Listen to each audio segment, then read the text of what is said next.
जमीयत उलमा इस्लाम Fazlur Rahman group के जो सरबराह हैं मौलाना फजलुर रहमान साहब, अच्छा वो भी देखिए पहले इत्तेहादी बन गए थे पीटीआई के। वो क्या कह रहे हैं, उन्हें केपीके में अपनी सर्वाइवल खतरे में नजर आ रही है। वो किस तरह नजर आ रही है, उन्होंने पेशावर में खिताब किया है और पेशावर में उन्होंने खिताब में कहा है कि केपीके में पीटीआई की हुकूमत जाली तरीके से बनी है और केपीके में झूठा इलेक्शन हुआ है। ये आपको 1 साल बाद मौलाना फजलुर रहमान साहब याद आना था, जब आपको पता चला कि आप केपीके में अपनी जो जिसे कहते हैं बची-खुची साख है, वो भी उसको भी बचाने में नाकाम हो रहे हैं, तो आप कह रहे हैं कि केपीके की हुकूमत जाली बनी है। मैं कोई पीटीआई का नुमाइंदा नहीं हूँ, लेकिन आप ये केपीके की हुकूमत को कह रहे हैं, तो हर तरफ से शोर ये बना है कि पूरी पाकिस्तान की हुकूमत फॉर्म 45, 47 पे बनी है। आप केपीके की हुकूमत को जाली ना करें।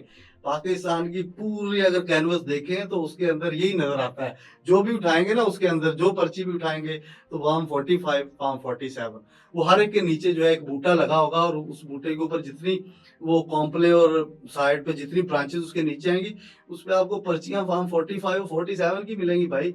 तो मौलाना फज़लुर रहमान साहब वो अब एक लिहाज से वो भी पीटीआई से डरना शुरू हो गए हैं। ये पीटीआई की बाहर की क़यादत से नहीं डर रहे, ये इमरान खान की शख्सियत से डर रहे हैं।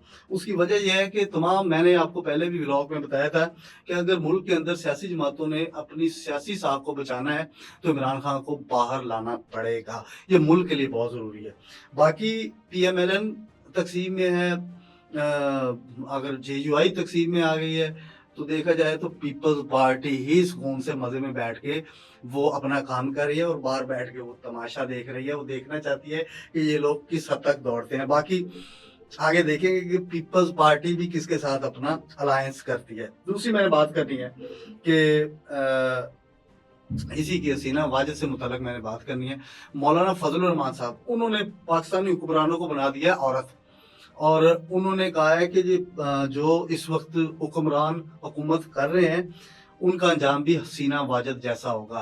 हुक्मरान अपना अंजाम हसीना वाजिद से बचाने के लिए अपने आप को अपनी झाड़ू फेरन मंजी थले। तो वो उन्होंने हुक्मरानों को डराया कि आपका एहतसाब और आपका भी अंजाम हसीना वाजिद जैसा होगा। पाकिस्तान तो इस वक़्त मर्दों की हुकूमत है ना, वैसे देखा जाए तो। हसीना वाजिद तो एक किरदार थी, वो भारत चली गई और उसके बाद बांग्लादेश में क्या हुआ वो सबके सामने है। तो इस तरह लग रहा है कि सिर्फ पीटीआई ही नहीं वफाक पर दबाव डाल रही, उसके जो इत्तेहादी हैं वो भी उन पे दबाव डाल रहे हैं और ये दबाव ज़्यादा बरकरार नहीं रहेगा। इसकी वजह से हुकूमत खुद ही अपने इस बोझ के नीचे दब जाएगी।